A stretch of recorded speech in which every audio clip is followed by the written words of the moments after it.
projet Malagasy Youth Against Corruption Summit, ou MAYACS, est un projet de TIMG réalisé avec l'appui financier de l'ambassade des États-Unis à Madagascar. Le projet réunit 38 jeunes membres des clubs FUNCTCH et sympathisants de TIMG issus des 6 provinces et d'Antsirabe.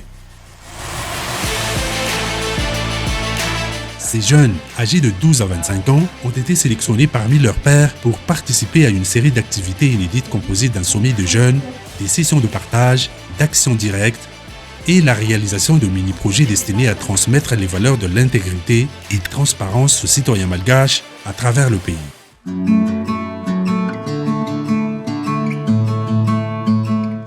Le sommet des jeunes s'est déroulé en PIF du 19 au 21 avril 2023. I am pleased to have this opportunity to speak with you today, even if I'm unable to be there in person. I commend Keira Fitosun and her team at Transparency International Initiative for their development of this nationwide network of anti-corruption clubs and for organizing this summit. I am so proud that the U.S. Embassy is supporting Transparency International on this Malagasy Youth Against Corruption Summit.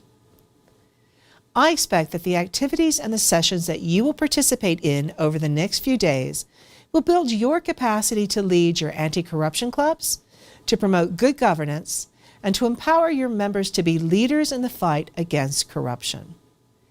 And this summit is just the beginning. Good governance is everyone's responsibility. C'était une occasion pour ces jeunes activistes de rencontrer des personnalités inspirantes travaillant pour la promotion de la bonne gouvernance et la transparence telles que la présidente du comité de sauvegarde de l'intégrité, Madame Saounda Rabinariv, qui a partagé son expérience en matière de gouvernance publique et de lutte anticorruption, mais également des freins et défis auxquels les membres du système anticorruption font face. Les intervenants américains Shazka Bayerly et Michael Beer permettant aux jeunes de savoir un peu plus sur l'importance des citoyens dans la lutte anticorruption grâce à une imprégnation dans les types de manifestations non violentes. Les activistes malgaches Emily Rasuanijin, Timpi Randiamazavariv et Andra Gutwang qui ont partagé leur parcours et les défis auxquels ils étaient confrontés. Les membres de la société civile malgache, Lalaina Randiarmanen, directrice exécutive de l'association Liberty 32, Errason, directeur exécutif de l'ONG Ivurar, et Fabien Priva-Miaden, responsable de mobilisation communautaire et citoyen de l'ONG Tultsu, partageant également sur la nécessité de l'engagement et la prise de responsabilité des citoyens dans le processus de développement du pays.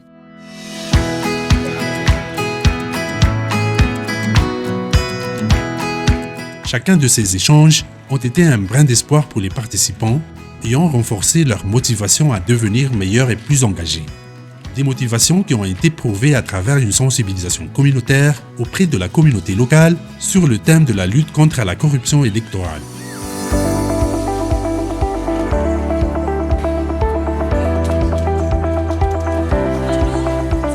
Outre ces divers échanges, chaque participant a pu profiter du sommet pour démontrer aussi le dynamisme de chaque club et leurs actions anticorruption à travers la tenue des stands. Ces stands participent en effet à raviver l'espoir du monde meilleur car ils reflètent l'engagement et le dévouement de ces jeunes qui est contagieux.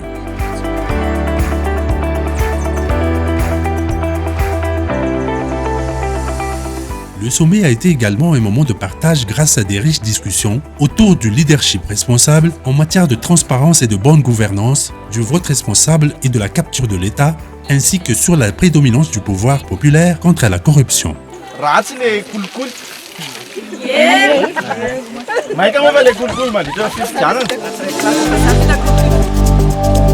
Et un moment pour le renforcement des liens entre ces activistes de TIMG grâce à la visite du site historique de l'îlot de la Vierge, permettant à nos jeunes d'apprécier les merveilles du pays.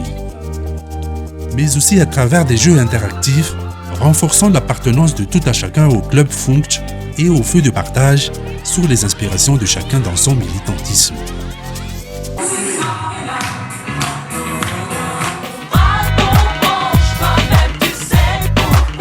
Sans oublier la soirée des activistes, permettant un échange culturel entre les participants.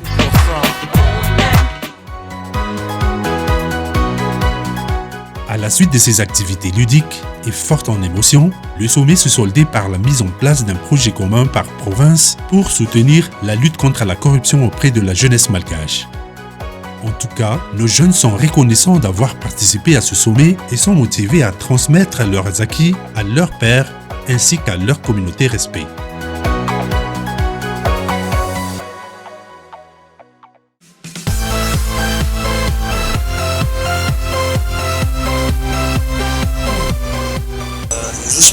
Sina nalala kokoa amin'ny resaka adiady zay première fois ko nandeha tany dia iny zany zavatra mba tena hoe tiako sika hoe nanamarika sa tatyako zany ny nahavitako azy zavatra tena hoe mbola tsy vitako hatramin'izay zavatra ndraiky vao hoe ho vita dia tsy vita ao taty nahavitako azy tena zaka hoe azoko nitsoana zany tamin'ny sommet le hoe philosophie du Ubuntu.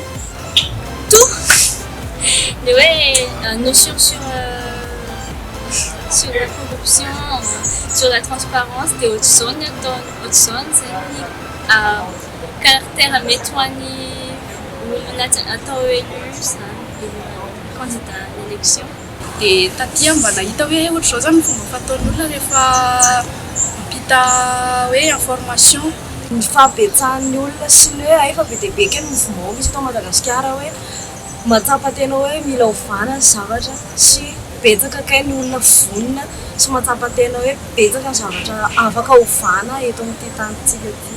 Tena nanamarika anahy tamin'ity sommet ity dia hoe ny fampizarana natolotra ireo teratany amerikana izay nanome fahalalana bebe kokoa mikasika an'ilay hoe non violente ahafahana miady amin'ny tonga tato ohatra ny hoe olona efa fankafantatra nandritra ny taona maro satria nisy ny fiarahana atao dia efa tony efa fankalala efa ela zay dia nanamarika ihany koa ny intervention zay nataon'ireo représentant ny société civile zay nahafana ny ady hevitra ny tafatafa sy ny karazana formation zay azonay teto.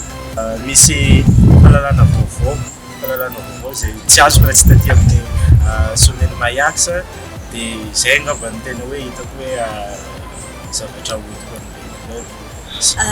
Nisy zavatra nanamarika anahy indrindra tamin'ity sommet ity dia ny cohésion nisy taminay rehetrarehetra. Ny zavatra tena nanamarika anahy tamin'ity zany dia nahita namana vaovao afaka nanao échange atao amin'izay zareo ny ainatevina ny tsika efa azoko ary na afaka nanjainao dia ny fanerasera tamin'ny ketakandrina Rafidson zay tsy iza fa talepanatanteraka ny transparency internationale.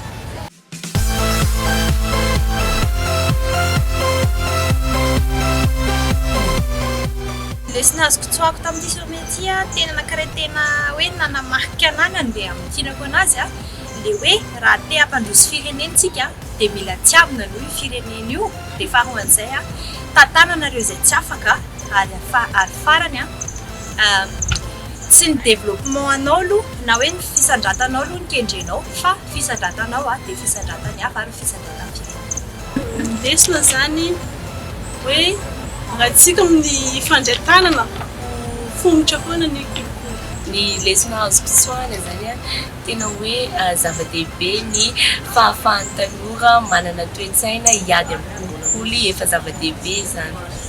Ny tena lesona azo tsoana zany dia zao karazana sommet zao dia anisany mamoa ny karazana hoe ny zavatra efa kely ny hafanampo te hiady amin'ny kolikoly dia tonga ty ka efa maro mila hoe fantatra izy fa sarotra fa misy koa manome moral ahafahana mba hiala zay obstacle manakana mandritra an'izay zavatra.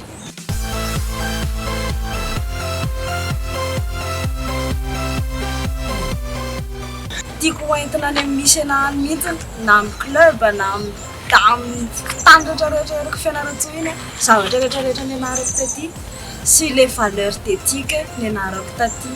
Entina amin'ny club zany ampafantatra ny membre ao anatiny hoe miainga avy amintsika le fiovana dia vetsika mitarika ny hafa. zavatra hoentiko amin'ny club misy anaka dia ampianatra an'ireo ankizy ireo hanana toe-tsaina mpisarika hitondra fanovana eny amin'ny fiarahamonina misy anazy ireo tsiraikaraiky iaby. Zavatra hoentiko amin'ny club misy anako dia voalohany indrindra zay fifampizarana zay hoe solidarité zay. On est plus fort quand on est ensemble, zay aloha voalohany indrindrany dia faharoan'izay ihany koa dia ny culture de l'intégrité.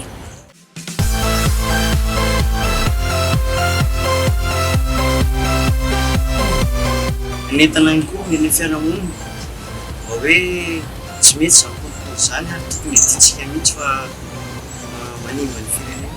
Anentana andreo tanora zany hoe miainga amintsika zao ny fiovana, tsika zao mila manovo. Ny ady amin'ny kolokolo zany tsy adinao manokana fa aditsika jiaby. Corruption zany tena ratsy be mihitsy raha tsy mahay mifidy zany tsika zao dia tsy mivoatra le firenena. Tsy mila matatahotra zany fa ramasah mietse fa tsy raha isy folo hanao an'io fa tsika ihany azo atao miaina zavatra niainantsika amin'izao ny taranaka ny farany. Tsy adidina fanjakana irery ny kolokolo fa adintsika tsiraikaraiky avy satria izay ady amin'ny kolokolo izay no isan'ny sakana tsy mitondra antsika fampandrosoana ka andao vongotsika kolokolo. Aloha ry tanora namana, aloha mandeha amin'ny lalana mankarahara, lalana mahitsy ary aloha mandala ny firenena handalana ihany. Ny tanora toa manentana anareo hiditra amin'ireny club misy any anivony eny akaikinareo reny satria reny tsy hoe nisy dia miforiporina fatany fa misy tanjona reny.